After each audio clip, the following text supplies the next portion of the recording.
You found it. Your home for the best content on your favorite team, the Fighting Tigers of LSU. Do us a favor, subscribe to the channel, leave your comments below, and be sure to smash that like button.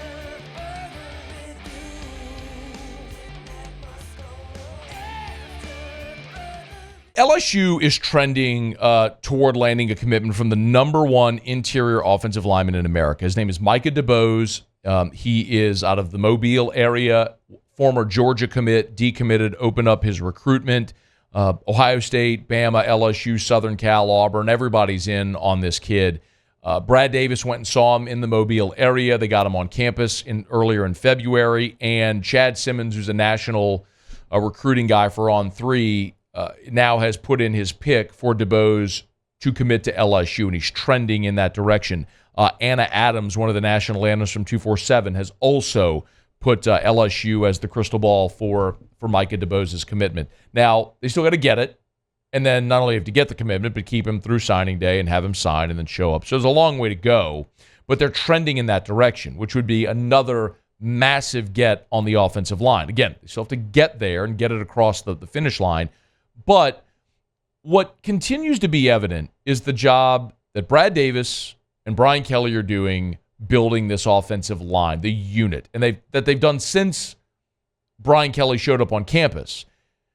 And I know we've talked about it and how they've gone from Will Campbell and Emory Jones and another five-star in Lance Hurd, who I know now is transferred out to Tennessee, but Weston Davis, a five-star that you flip, Cohen Eccles, player that you just flipped from Texas A&M as well, another big interior offensive lineman. Like, you are churning out elite-level offensive line recruits and putting talent toward the draft. And what we're going to start seeing the draft effect of that next year in earnest when you see guys like Garrett Dellinger and Will Campbell and Emory Jones, Miles Frazier, all hit the draft next year.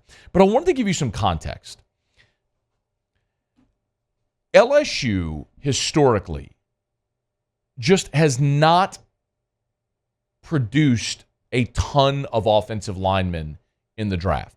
Part of that is the state. The state of Louisiana generates a ton of talent at the skill positions, running backs, receivers, cornerbacks, defensive backs. And you do see defensive linemen as well. You don't see in Louisiana a lot of linebackers, quarterbacks, offensive linemen. That's a rarity. And if you go back and look, the last time that LSU had a first-round offensive lineman, do you know what it is? The last offensive lineman that LSU had drafted in round one. Y'all, it was Alan Faneca in 1998. Now, the caveat is Lyle Collins in the 2015 draft would have been a first-rounder, but for the controversy that surrounded him leading up to that draft, which was wholly unfortunate. But even still, that would have been 2 in 26 years. It's an incredible number. Not only that, not only have you not had a first-rounder since 2019, in those 26 years, you have had 19 offensive linemen drafted total. That's, hashtag math, less than one per year. In those 26 drafts, only 3 times, in those 26 drafts, 3 times, have you had multiple offensive linemen drafted. In 2001, Brandon Winey went in round 6 and Lewis Williams went in round 7. It didn't happen again until 2020. You went 2 decades. Damian Lewis, Lloyd Cushenberry, Sadiq Charles, and then 2 years after that in 2022, Ed Ingram, Austin Deculus, Jason Hines. That's it. That's your list. The point is, LSU, over the past 25 years, the last quarter century, because Louisiana hasn't produced a bumper crop of elite-level offensive linemen, what the program has done is recruited and developed. Go look at some of the great teams. Go look at that 2011 team. You didn't have guys. None of those guys went and got drafted. None of your starters from that dominant 2011 team got drafted.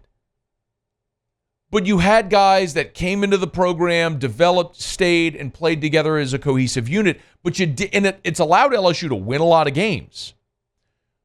But you just didn't have the high-end elite level talent. And when you think about the thing that has separated programs like Bama was, Georgia is now, it's the line of scrimmage. It's always been the line of scrimmage. Think back to when Nick was in Baton Rouge and you had Chad Lavallee and Marcus Spears and Marquise Hill, and then you went into Kyle Williams and Claude Roten and Glenn Dorsey and Drake Nevis and Benny Logan. My God, like you just had dominant defensive linemen. You haven't had a defensive line All-American since Benny Logan in 2012 on the interior.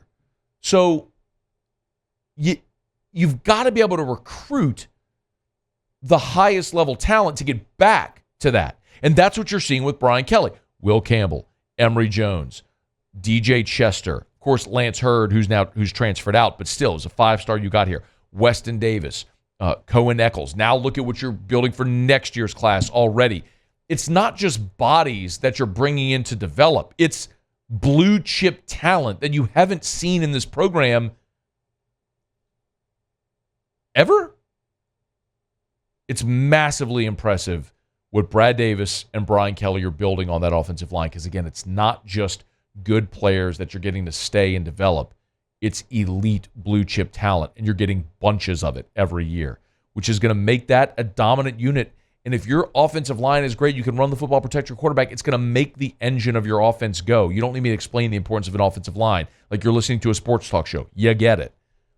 But we just haven't seen recruiting at that position at this level. There were so many years Les Miles had high-ranked recruiting classes because it was just flooded with elite-level skill guys, receivers and cornerbacks. Hell, there were years where you just had these gazelles at receiver at LSU, all these 4- and 5-star guys, more than could ever play. But you were deficient in other spots like this. There was the year we always joked about how they had more scholarship kickers than linebackers. Not no more, man. The way they built this roster, the way they're building the offensive line is so impressive. And Micah DeBose could be the next one. Hey, thanks so much for watching. Please leave your comments. I love to interact. And be sure to hit the red subscribe button below.